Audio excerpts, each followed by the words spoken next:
건물 받을 거니까 팔순 비용은 네가 내. 33년을 함께 살았습니다. 시급 1만 원, 하루 6시간, 치킨 기름이 팔뚝에 튀어도 참았습니다. 그런 나한테 남편이 620만 원짜리 팔순잔치를 내놓으라 했습니다. 시어머니 성북동 건물, 나중에 물려받을 거니까요. 그런데요, 그 건물은 26년 전에 경매로 넘어갔습니다. 나는 몰랐습니다. 33년 동안 1억 1천만 원을 바치면서도 몰랐습니다. 그날 밤 나는 남편 앞에 서류 3장을 펼쳤습니다. 그리고 말했습니다. 그딴 건물 너나 해. 네 엄마도 네가 챙겨. 남편의 얼굴이 하얗게 변하던 그 순간 33년의 침묵이 끝났습니다. 오늘의 사연 시작 전에 구독과 좋아요 눌러주시면 집안에 동기운과 행운이 가득할 겁니다. 안녕하세요. 저는 올해 55살 이수님입니다. 22살에 시집와서 33년을 살았고요. 지금은 대형마트 델리 코너에서 튀김을 만들고 있습니다. 하루 6시간 기름 앞에 서서 치킨을 튀기고 크로켓을 빚는 게 제 일이에요. 시급 10,000원 남짓, 한 달 월급이 손에 쥐는 게 120만 원이죠. 그래도 이 손으로 2딸을 키웠고 시댁 살림을 33년간 꾸렸습니다. 그땐 몰랐어요. 매일 기름때를 박박 닦아내던 이 손이 33년 묵은 거짓말을 벗겨내는데 쓰일 줄은요. 2024년 9월 어느 일요일 저녁이었습니다. 마트에서 퇴근하고 돌아와 남편 박종우 앞에 저녁상을 차렸는데요. 종우가 국을 떠먹다 말고 숟가락을 탁 내려놓더니 이렇게 말했습니다. 엄마 팔순이 11월이야. 이번엔 제대로 해드려야 해. 저는 김치를 집다가 멈췄습니다. 한정식집 별실 잡고 하객 50명, 떡에 답례품, 꽃장식에 현수막, 사회자, 사진 촬영에 어머니 한복 맞춤까지 다 합치면 620만 원이면 딱 맞아. 종우가 반찬을 집으면서 태연하게 덧붙였습니다. 우리 엄마 건물 나한테 올 거잖아. 미리 효도하는 셈 치면 되지. 네가 좀 빼. 여러분, 620만 원이요. 제 월급이 120만 원인데 한 푼도 안 쓰고 5달 반을 꼬박 모아야 하는 돈입니다. 그런데 그보다 제 가슴을 찌른 건 건물이라는 단어였어요. 시어머니가 노원구 중계동 24평 아파트에 전세로 사시는 걸 작년에 전세 연장 계약서에 제 도장을 직접 찍어드린 사람이 접니다. 보증금 2억 7천만 원, 임차인 김복순. 제 손으로 도장을 꾹 눌렀어요. 건물이라뇨. 그런데 저는 그 말을 입 밖에 내지 못했습니다. 33년이 그렇게 만든 거예요. 설마 내가 잘못하는 거겠지. 나중에 알게 되겠지. 시댁에서 앞뒤가 안 맞는 말이 나올 때마다 저는 그렇게 덮어왔습니다. 설거지를 하는데 15년 전 일이 떠올랐습니다. 2009년 가을 친정어머니 환갑 때였어요. 저는 종우한테 조심스럽게 말했습니다. 엄마 환갑인데 논산 시내 한정식 집에서 가족끼리만 밥 한 끼 하자. 120만 원이면 돼. 종우가 TV 리모컨을 소파에 내던졌습니다. 야, 니네 집 잔치를 왜 우리 돈으로 해? 네가 벌어서 네가 해. 내 월급에서 한 푼도 안 나가. 제가 내 월급에서 낼 테니 그날 하루만 마트를 쉬게 해달라고 했더니 종우가 밥상을 손바닥으로 내리치면서 소리쳤습니다. 쉬면 그날 일당이 빠질 거 아냐? 이 집 공과금은 누가 내? 여러분, 120만 원이에요. 딸이 어머니 환갑에 가족끼리 밥 한 끼 하자는 건데 그게 그렇게 큰 죄였을까요? 저는 그날 밤 방에 들어가 이불을 뒤집어 쓰고 친정어머니한테 전화를 걸었습니다. 엄마 미안해. 올해는 좀 힘들 것 같아. 어머니가 한참을 아무 말씀 안 하셨어요.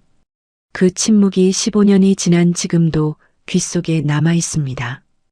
한참 뒤에 어머니가 말씀하셨죠. 괜찮다이. 네가 전화해준 것만으로 환갑이다. 전화를 끊고 화장실 변기 뚜껑을 닫고 앉아서 수건으로 입을 막고 울었습니다. 소리가 새어나갈까 봐요. 그리고 그 120만 원은 결국 그의 시어머니 무릎이 안 좋다며 한의원비로 들어갔습니다. 120만 원짜리 친정 환갑엔 남의 집 잔치라고 쌍욕하던 사람이 620만 원짜리 시어머니 팔수는 당연히 내가 내래요. 게다가 없는 건물까지 들먹이면서요. 퇴근하고 집에 오니 종호가 거실에서 형님한테 전화를 하고 있었습니다. 형님, 11월에 엄마 팔순 크게 할 겁니다. 집사람이 다 준비하고 있어요. 저는 현관 신발장 앞에서 운동화 끈을 풀다가 손이 멈췄습니다. 저는 한다고 한 적이 없는데 이미 형님한테 집사람이 다 준비한다고 말해버린 거예요. 종호가 전화를 끊고 저를 보며 말했습니다. 형님한테 말했으니까 이제 빠질 수 없다. 알아서 해.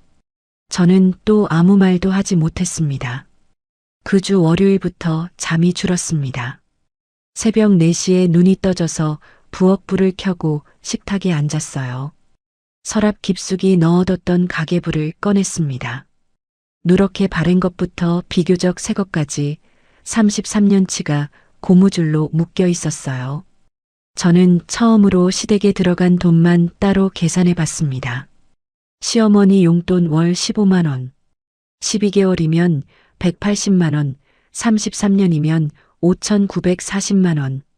설날이랑 추석 명절비, 차례 장보기에 선물, 교통비까지 합치면 한 번에 40만 원씩, 1년에 80만 원, 33년이면 2,640만 원. 시댁 경조사비, 조의금에 축의금, 병문안에 돌잔치, 1년에 평균 45만 원씩, 33년이면 1,485만 원. 시어머니 전세 보증금 보태드린 500만 원. 시어머니 무릎 인공관절 수술비 320만 원. 시아버지 돌아가셨을 때 장례비 180만 원. 시아버지 투병하실 때 간병비 보탠 것 240만 원. 볼펜으로 숫자를 하나하나 더했습니다. 손끝이 떨렸어요. 합계 약 1억 1,305만 원.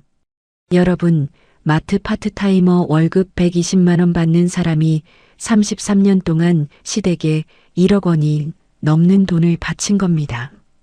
그런데 제 이름으로 남은 건 통장 잔고 74만 원하고 큰딸 결혼 자금으로 7년째 모은 적금 1,800만 원이 전부예요. 가계부를 덮으면서 종호돈은 어디로 갔나 생각했습니다.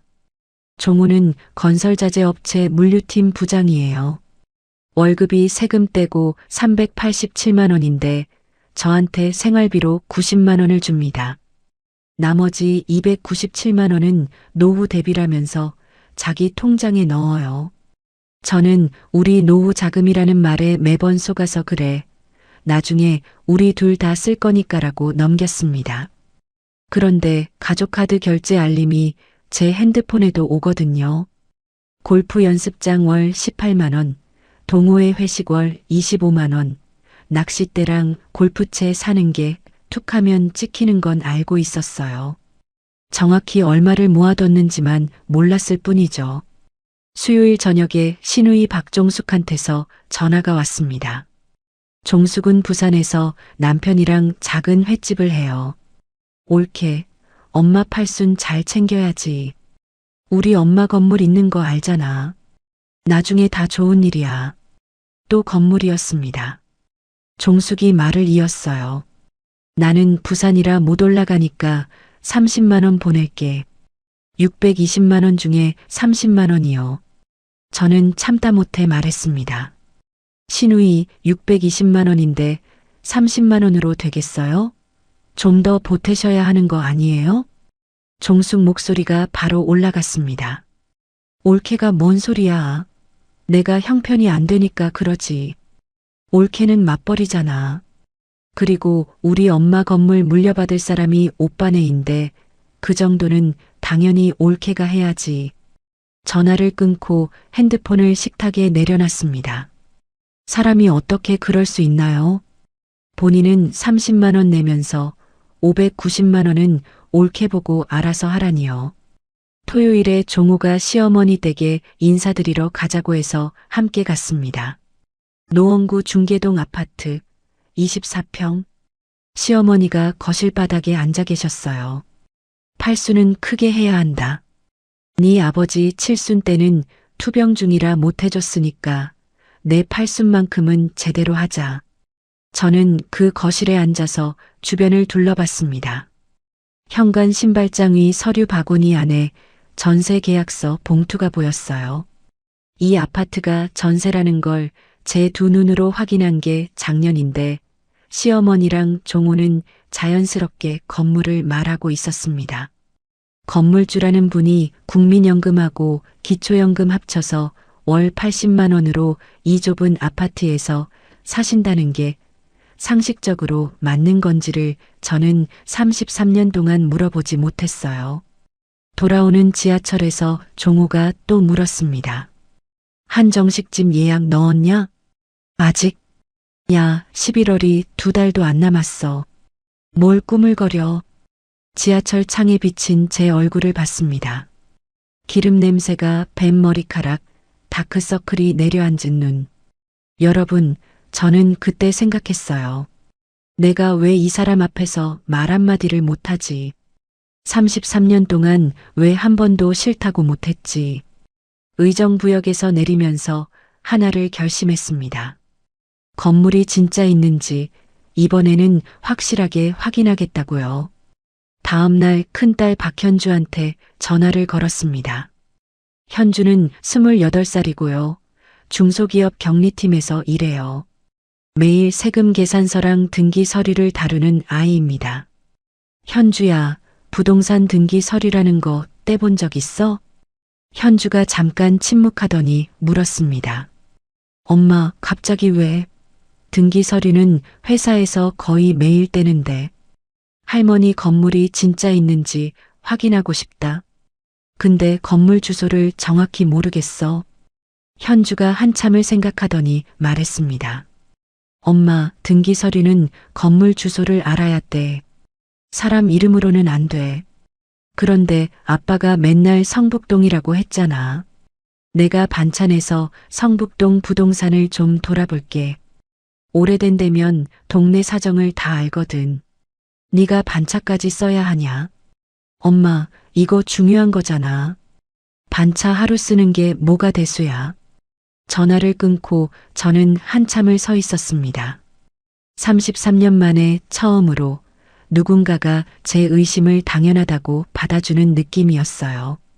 목요일 오후 현주한테서 전화가 왔습니다. 반차를 내고 성북동을 돌았다고 했어요.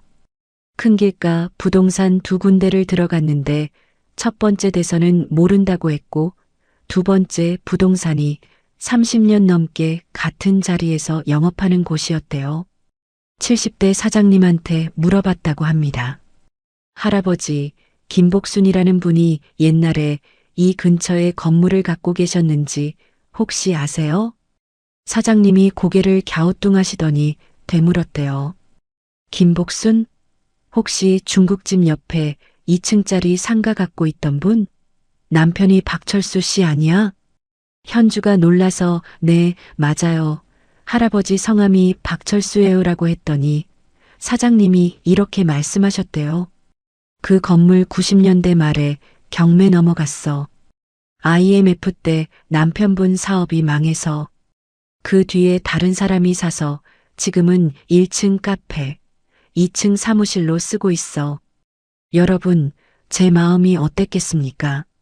현주가 그 자리에서 핸드폰으로 등기 서류 열람 사이트에 들어가서 사장님이 알려준 주소를 쳤대요. 700원짜리 열람이었습니다. 화면에 뜬 건물 주인 이름은 시어머니 김복순이 아니라 전혀 모르는 사람이었고요. 서류 이력란에 1997년 경매 시작, 1998년 3월 매각, 같은 해 5월에 주인이 바뀐 기록이 찍혀 있었습니다. 그날 저녁 현주가 의정부 집에 왔어요. 종호가 마침 회식이라 늦는다고 카톡을 보낸 덕에 둘만의 시간이 생겼습니다. 현주가 핸드폰 화면을 보여줬어요. 등기 서류 이력, 현재 주인 이름, 1998년 경매 기록. 저는 식탁 의자에서 일어나려다 다리에 힘이 풀려서 그대로 주저앉았습니다. 1991년 신혼 때 시어머니가 성북동에 건물이 있다고 하셨어요. 그런데 그 건물이 1998년에 이미 다른 사람한테 넘어간 거예요. 그 뒤로 26년 동안 종호도 시어머니도 시누이도 그 사실을 저한테 한 번도 말하지 않았습니다. 시아버지 사업이 망해서 건물이 날아간 건데 아들인 종호가 모를 리가 없잖아요. 엄마, 아빠가 모를 리가 없어. 아빠, 아버지 사업이 망한 건데 아빠가 모르겠어? 현주 말이 맞았습니다. 저는 핸드폰으로 그 화면을 사진 찍어 저장했어요. 손가락이 떨려서 2번을 다시 찍었습니다. 그 다음 날부터 같은 집에서 같은 남편이랑 밥을 먹으면서 모든 게 달라 보였어요. 종호가 아침에 출근하면서 이번 주 안에 한정식집 예약 확정해라고 말하고 나가는데 저는 이 사람은 아직 내가 아무것도 모른다고 생각하고 있구나라는 걸 느꼈습니다. 마트 휴게실에서 동료 미숙이랑 김밥을 먹다가 미숙이 말했어요. 우리 시어머니는 용돈 10만 원 드리는 것도 남편이 반을 내. 저는 33년 동안 시어머니 용돈 15만 원 전액을 제 월급에서 냈다는 말을 처음으로 입 밖에 냈습니다. 미숙이 눈을 둥그렇게 떴어요. 그걸 왜 혼자 내? 남편이 뭐 하는 사람이야? 그 표정을 보는 순간 제 상황이 보통이 아니라는 걸 33년 만에 남의 반응으로 확인한 겁니다. 일요일에 종호가 외출한 사이 종호 서랍을 뒤졌습니다. 시어머니 전세 계약서 사본은 이미 확인한 것이고요. 그 옆에 종호 이름으로 된 적금 만기 안내서가 있었어요. 원금 1,500만 원, 만기 2025년 3월. 그리고 제가 존재도 몰랐던 우체국 예금 통장이 하나 더 있었습니다. 잔고는 확인 못했지만 통장 자체를 처음 본 거예요. 전부 사진을 찍어서 현주한테 보냈습니다. 현주가 월요일 퇴근하고 전화를 해왔어요. 엄마, 나 회사 노무사 선생님한테 슬쩍 물어봤어. 이런 경우 어떻게 되냐고. 선생님이 이혼 쪽 변호사를 아는 분이 있다는데 한번 만나볼래? 변호사요. 그 단어에 심장이 쿵 내려앉았습니다. 변호사를 만난다는 건 이혼을 한다는 뜻인가? 저는 아직 그럴 준비가 안 됐어요. 엄마, 이혼이 아니라 엄마가 33년 동안 쏟아부은 돈이 정당한지 정리하는 거야. 없는 건물로 엄마를 속인 건 아빠잖아. 그 말을 듣는데 눈물이 났습니다. 33년 만에 처음으로 제 편에서 제 결정을 밀어주는 사람이 있다는 게요. 그래, 만나보자.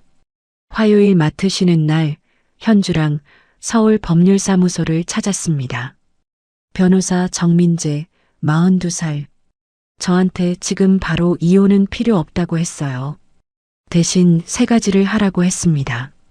시댁에 쓴 돈 내역을 정리하고 종호 서랍에서 찍은 통장 사진을 보관하고 혹시 상황이 격해질 경우를 대비해 녹음을 습관화하라고요.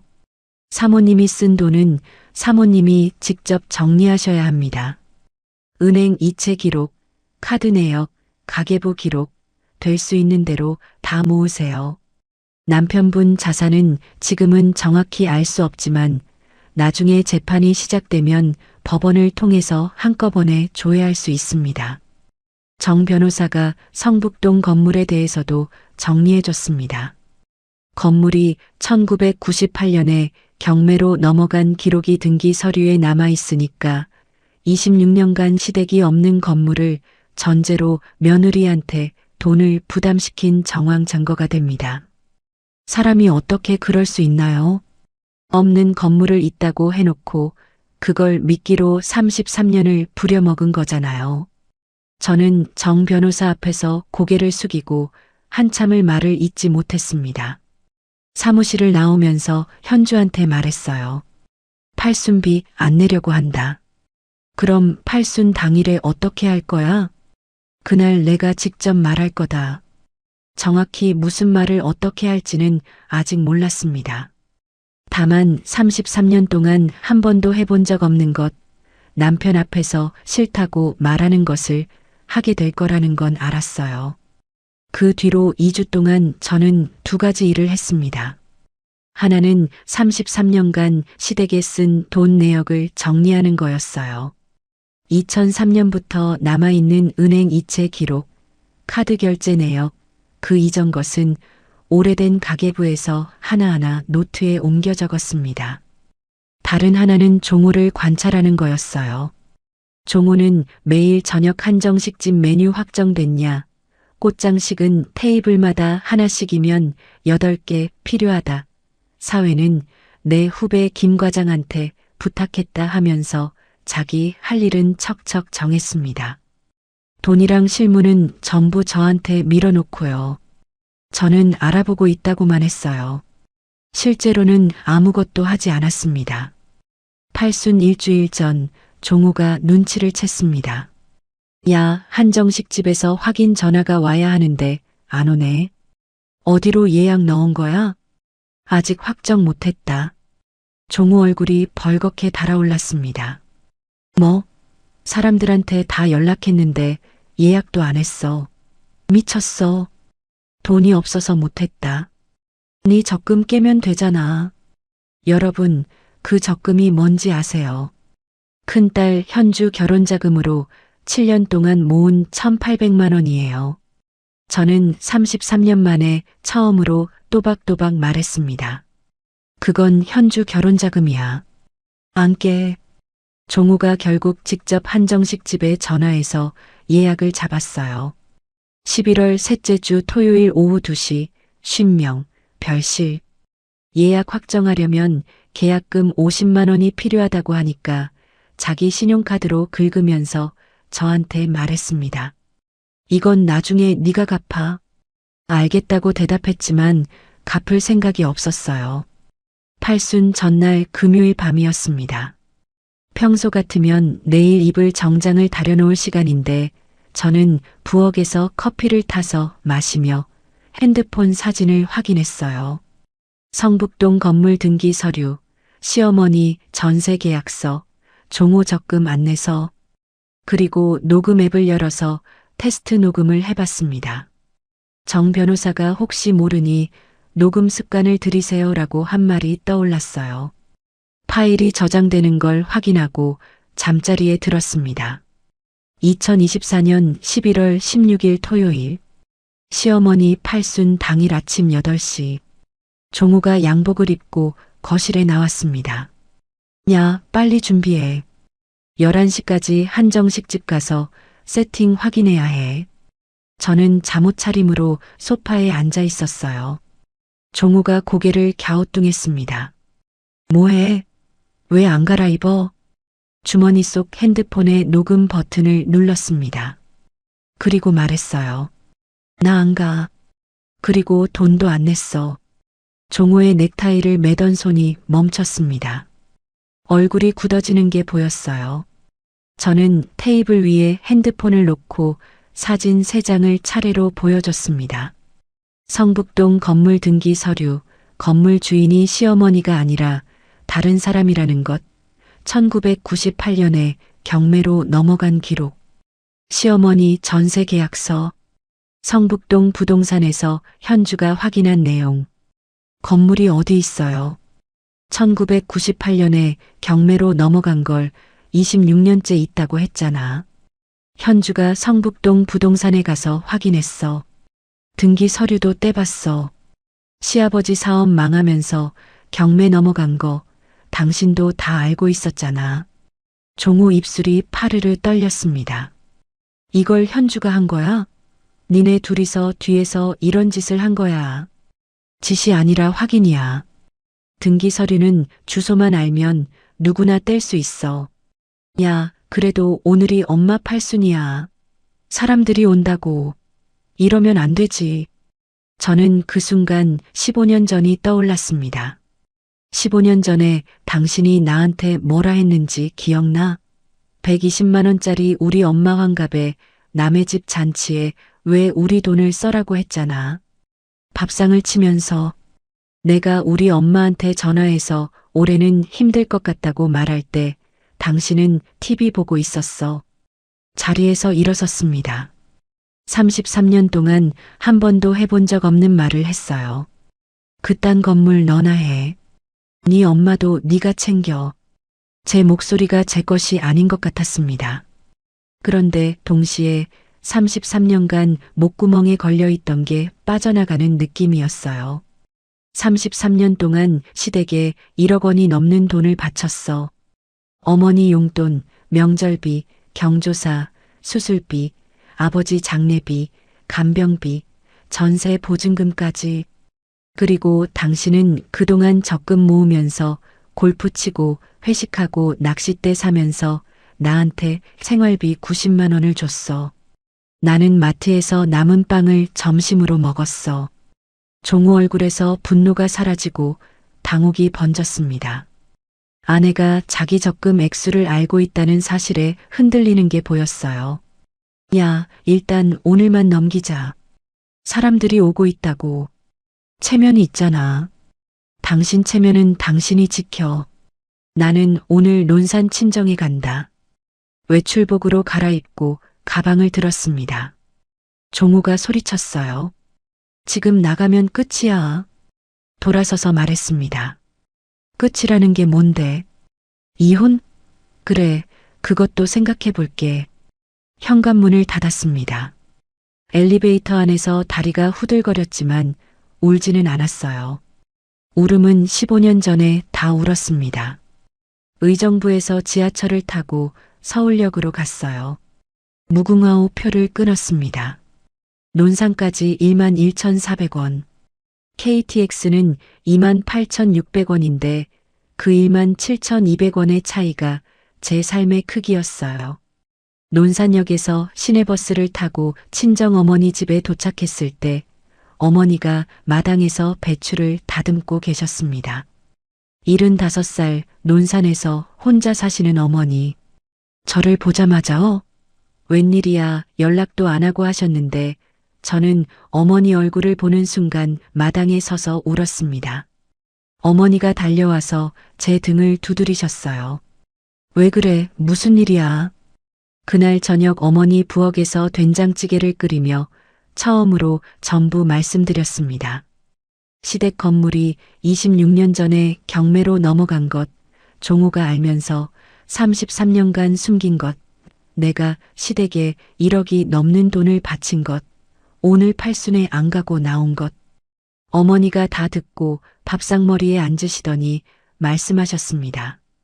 순임아, 내가 15년 전에 괜찮다고 한 거 있잖아. 그거 괜찮은 거 아니었어. 나도 울었어.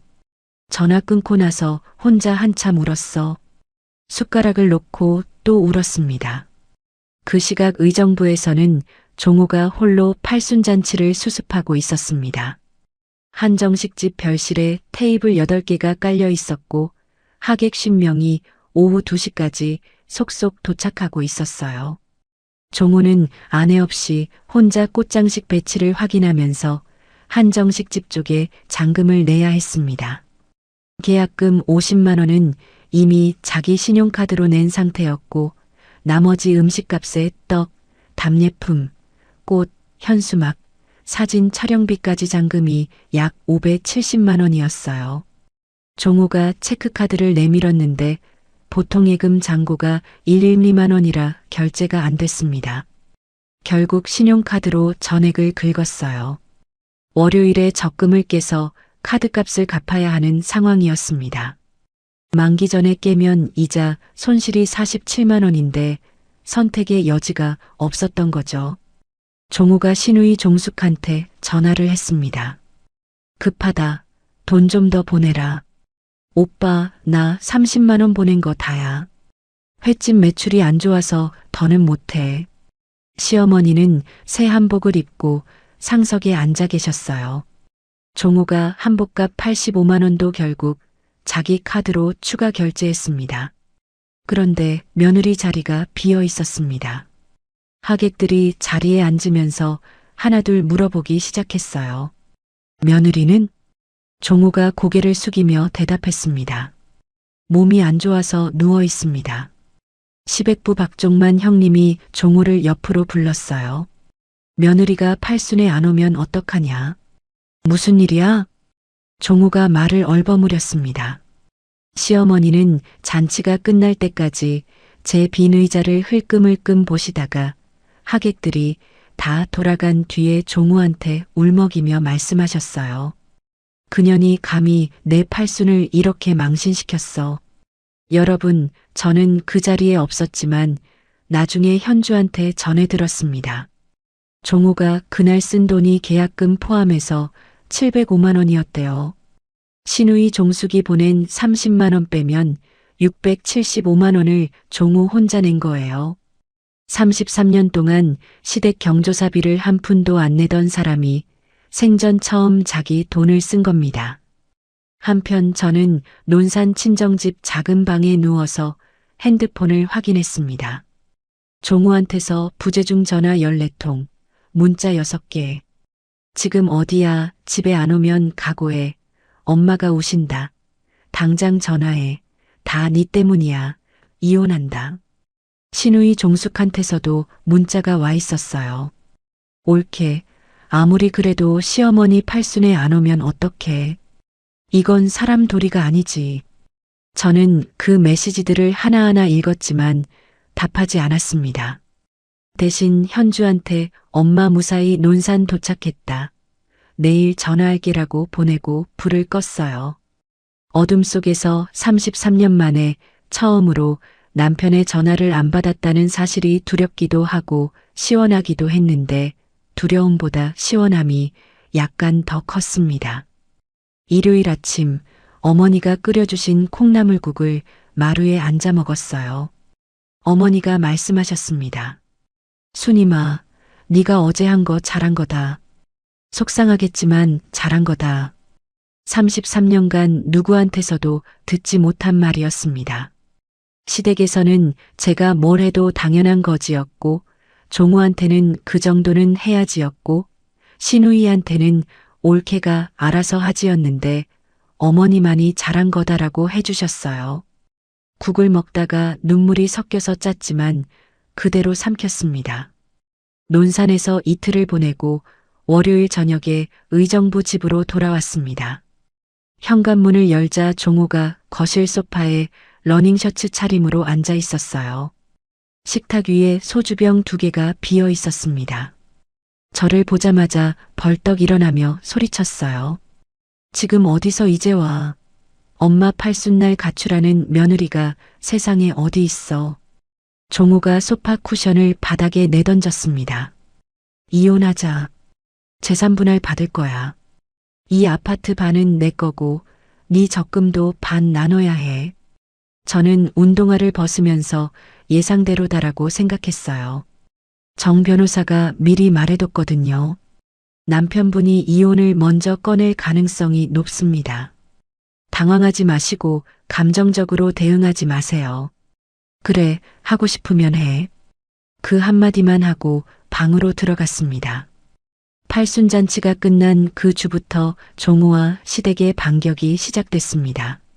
수요일에 신우이 종숙이 부산에서 전화를 돌리기 시작했어요. 시백부, 시고모, 사촌들한테 전부 연락했습니다. 올케가 시어머니 팔순날 집을 나갔어. 밥도 안 차리고 돈도 안 내고 친정으로 도망갔다니까. 제 핸드폰에 카카오톡 메시지가 30개 넘게 쌓였습니다. 시고모가 보내셨어요. 수님이 아무리 그래도 시어머니 팔순에 안 가면 어떡하니. 사람 도리가 아니지. 사촌 형부도 보냈어요. 형수님이 좀 참으셔야지. 집안 망신이에요. 시백부 며느리까지. 옳게 무슨 일인지 모르겠지만 시어머니한테 사과부터 하세요.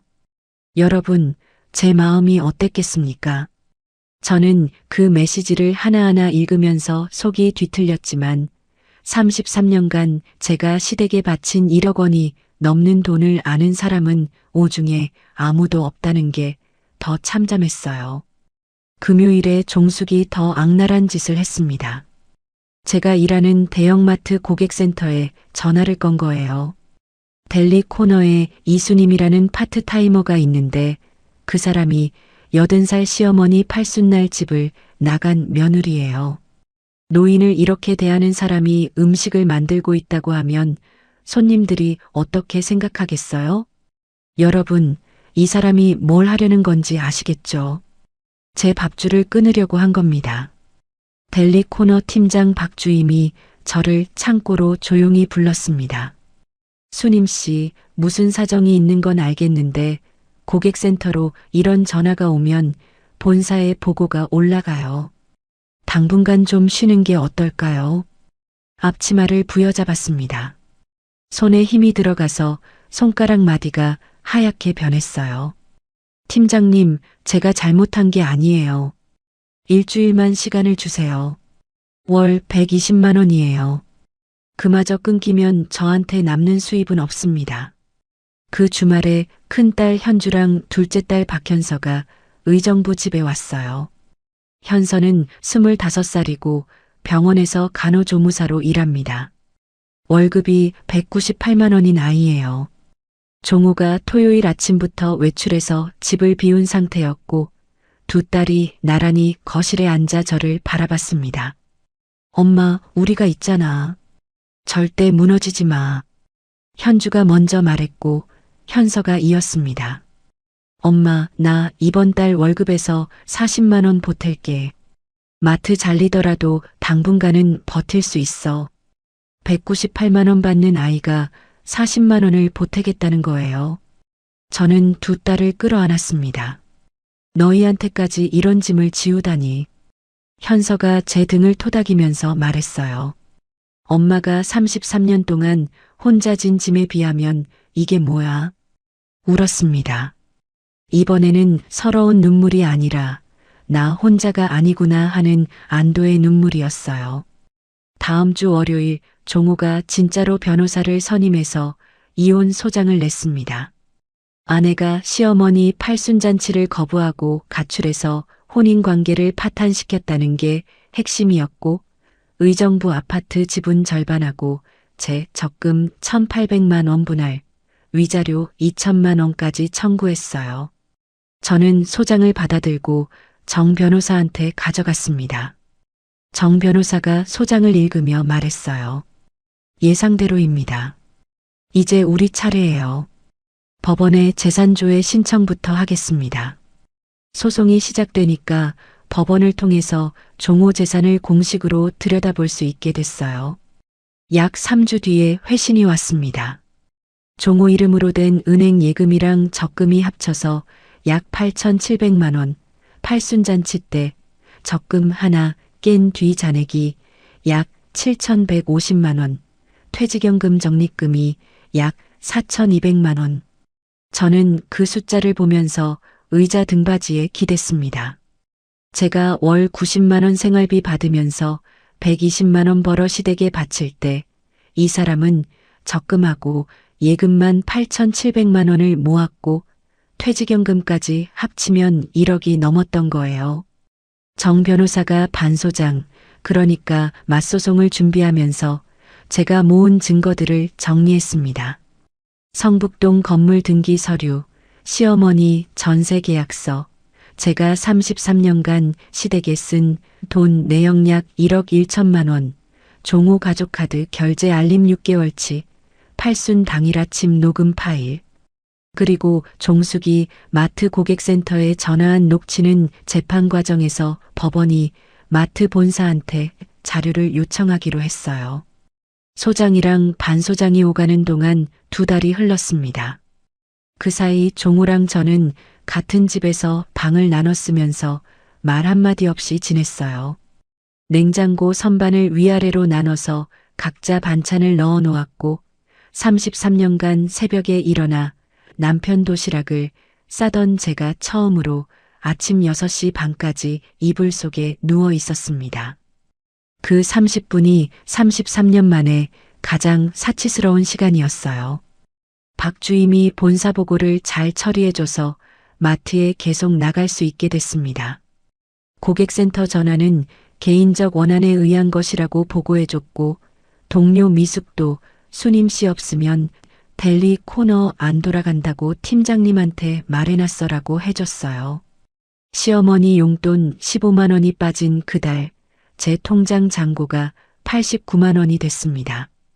74만 원에서 89만 원.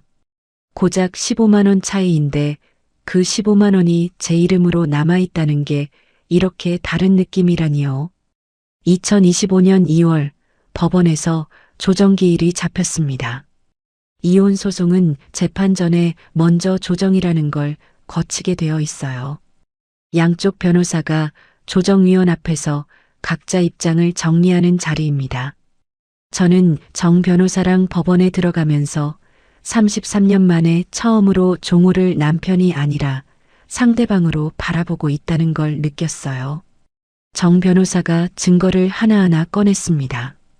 성북동 건물 등기 서류를 보여주면서 말했어요.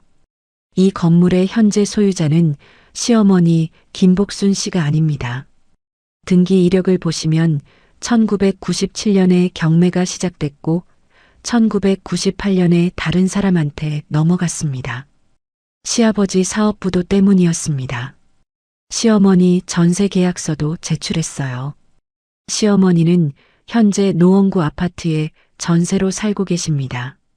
보증금 2억 7천만 원, 임차인 김복순. 전국 어디에도 시어머니 이름으로 된 건물은 없습니다. 조정위원이 종호 쪽을 바라봤습니다. 원고 건물이 26년 전에 경매로 넘어간 사실을 알고 있었습니까?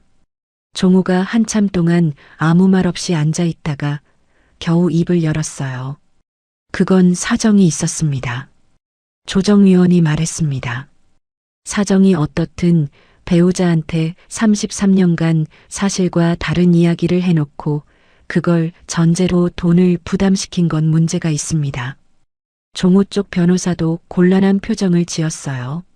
조정은 합의에 이르지 못하고 정식 재판으로 넘어갔습니다.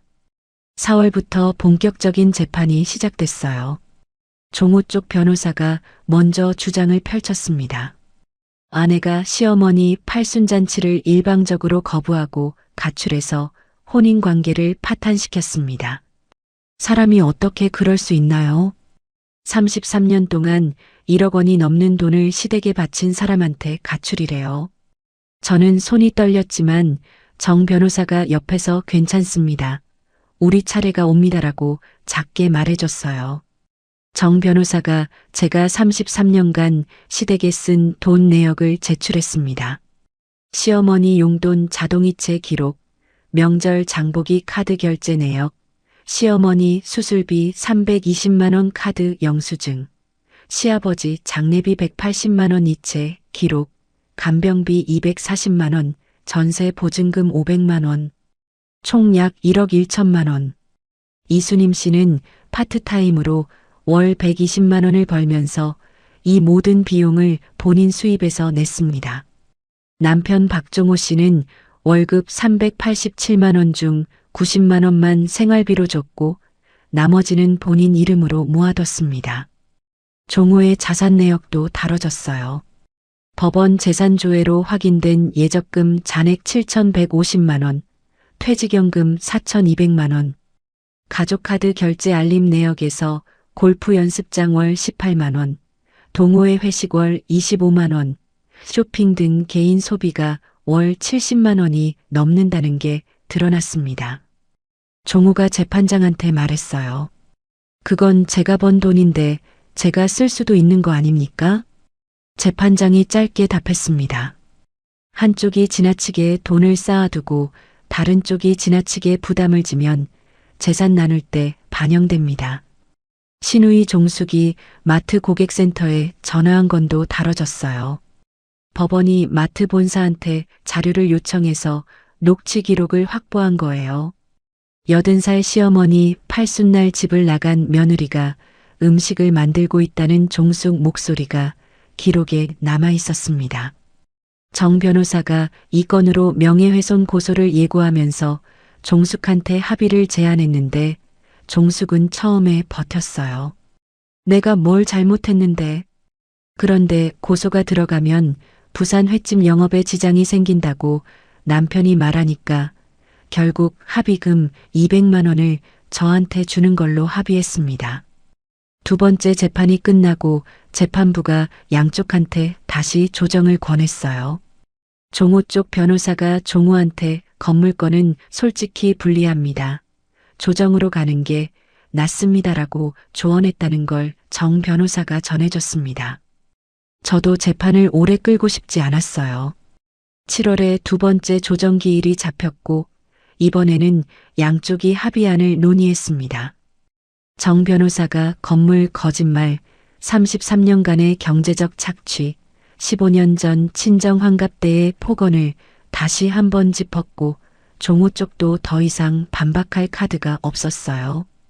8월에 조정이 성립됐습니다. 혼인 파탄 책임은 종호한테 있다고 인정됐고요.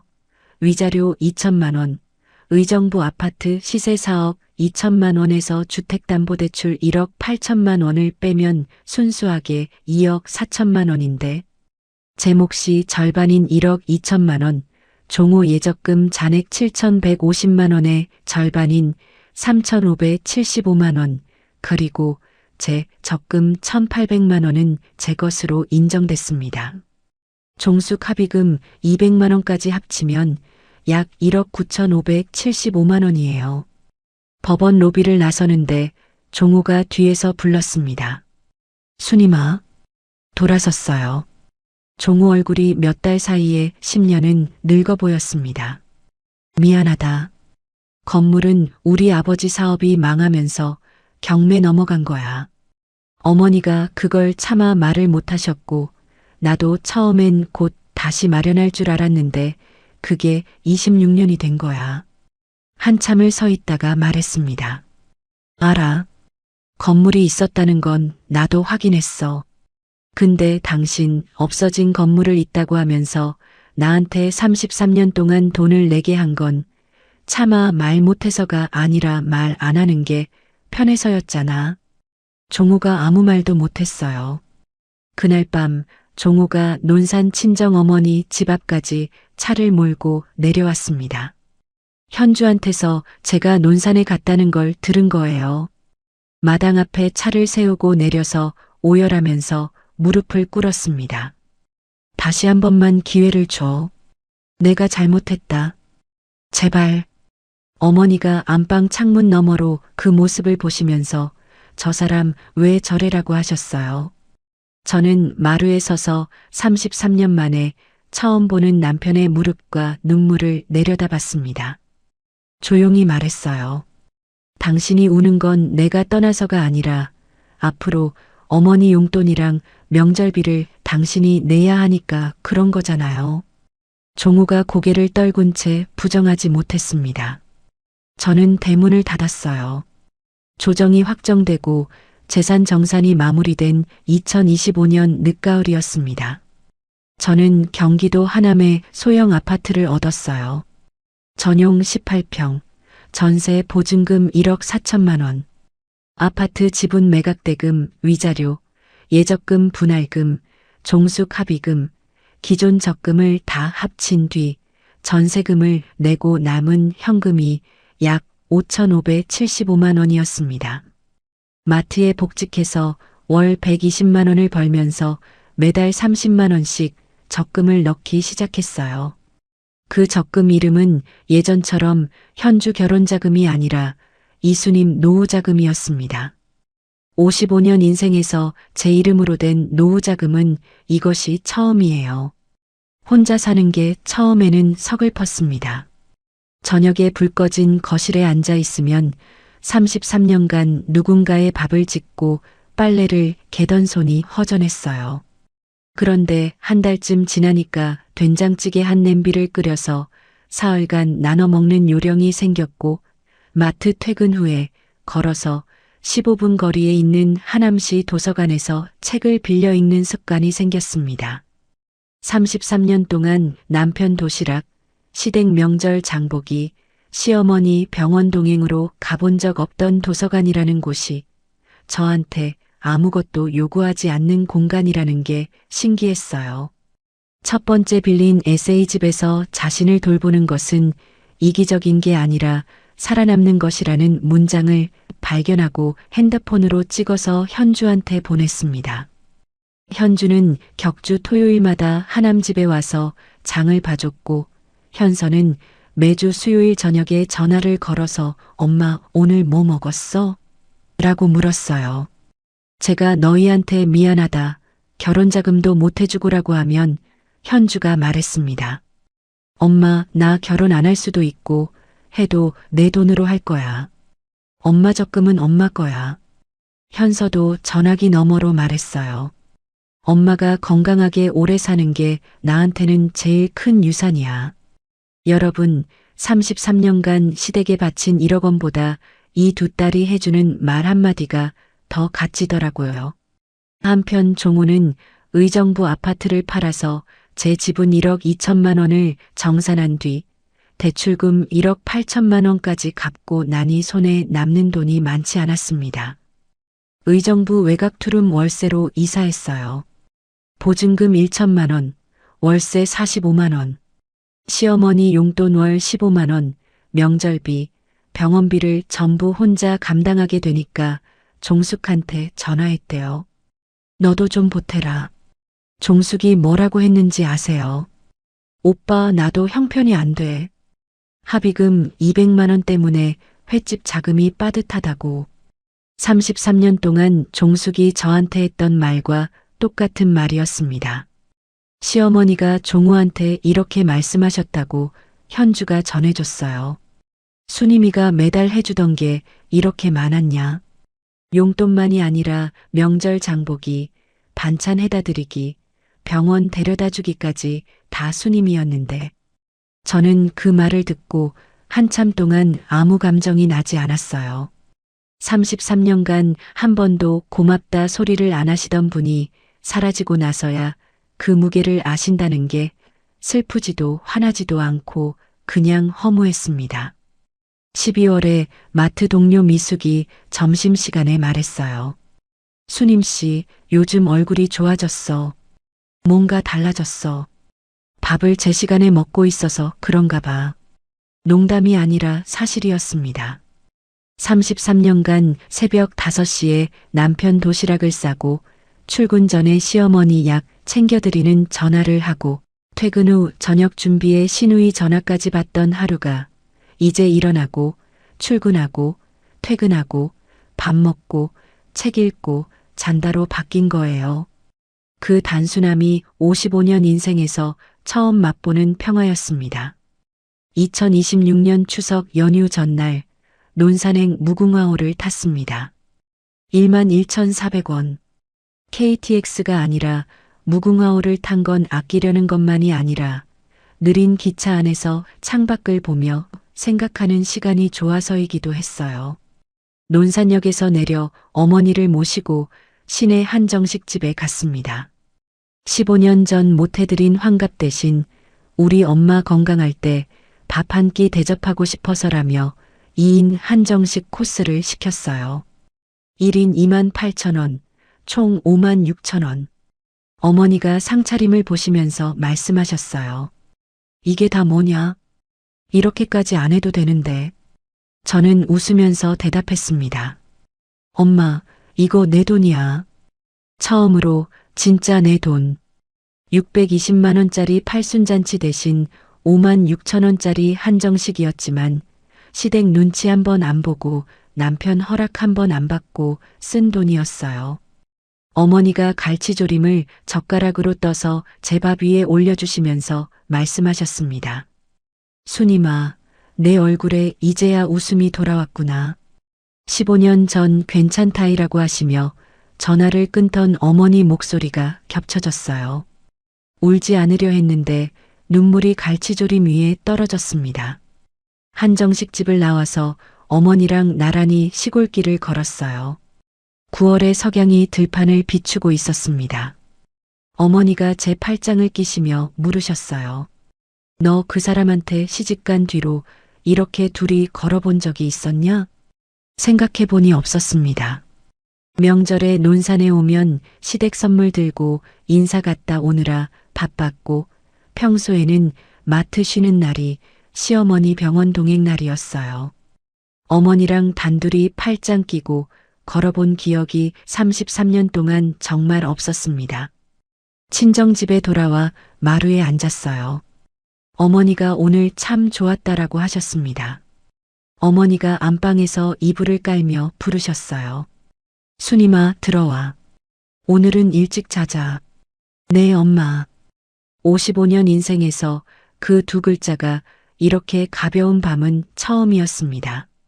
여러분, 오늘 순임 씨 이야기 잘 들으셨나요? 33년이었습니다. 매달 15만 원 용돈, 명절마다 40만 원 장바구니, 수술비에 장례비에 간병비까지 합치면 1억 1천만 원이 넘는 돈을 시댁에 바쳤습니다. 그 세월 동안 순임 씨 통장에 남은 건 74만 원이었습니다. 없는 건물을 있다고 속이고 친정 환갑 120만 원은 아까워하면서 시어머니 팔순 620만 원은 당연하다던 사람. 그 사람 앞에서 순임 씨는 처음으로 고개를 들었습니다. 그딴 건물 너나 해. 그 한마디가 나오기까지 33년이 걸렸습니다.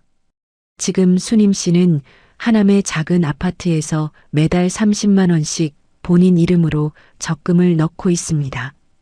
논산에 계신 어머니와 2만 8천 원짜리 한정식을 먹으며 웃을 수 있게 됐습니다. 대단한 부자가 된 게 아닙니다. 다만 이제는 내 돈을 내가 쓸 수 있게 된 겁니다. 참는 게 미덕이라고 배웠던 세대입니다. 그런데 참는 것과 속는 것은 다릅니다. 혹시 지금 이 이야기를 들으시면서 떠오르는 얼굴이 있으셨다면 그 마음이 답이 아닐까 싶습니다. 이야기를 끝까지 들어주신 분이 계시다면 잘 들었다고 댓글 하나만 남겨주세요. 시청자 여러분, 오늘도 끝까지 시청해주셔서 정말 감사합니다. 오늘 하루도 좋은 하루 보내시길 바라겠습니다.